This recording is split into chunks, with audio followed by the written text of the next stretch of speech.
Hello everyone, কেমন আছো তোমরা সবাই? তো দেখো আমার ভাই গান করছে কারণ আজকে আমাদের বাড়িতে হবে পিকনিক।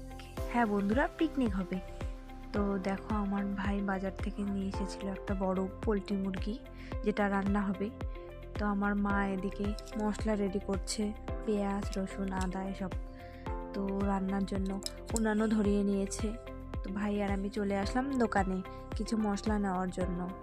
তারপর আমরা অন্ধকারে গুটি গুটি পায়ে বাড়ির দিকে রওনা দিলাম। গিয়ে দেখি মা কড়াইতে মাংস বসিয়ে দিয়েছে। তো তারপর মা রান্না করছে, আমি বাড়িতে গিয়ে দেখি এখনও আমাদের বাড়িতে কাজ চলছে, ঢালাই হচ্ছিল নিচের দিকটা। তো বাইরে ভীষণ ঠান্ডা আর কুয়াশার কারণে আমি ঘরেই খেতে বসেছি। মা আমাকে এখানে খেতে দিয়েছে, বাইরে অনেক ঠান্ডা তার জন্য। তো বন্ধুরা, তোমরা কে কে চিকেন খেতে ভালোবাসো? আমি তো ভীষণই ভালোবাসি খেতে। জানো বন্ধুরা, কিছুদিন আগে আমার বার্থডে ছিল, তো আমি তো বাড়িতে ছিলাম না, তার জন্য অনেক দিন পর আমি বাড়িতে গেছিলাম। তো দিদি আমার জন্য একটা গিফট নিয়ে এসেছিলো, দিদি মানে আমার বড় যা। তো আমি বাড়িতে যাওয়ার পর আমাকে দিয়েছিল গিফটটা, মানে এই কুর্তিটা। তো আমার তো ভীষণই ভালো লেগেছিলো, আর গিফট পেতে কার না ভালো লাগে বলো? তো বন্ধুরা, আজকের মতো এখানেই, টাটা।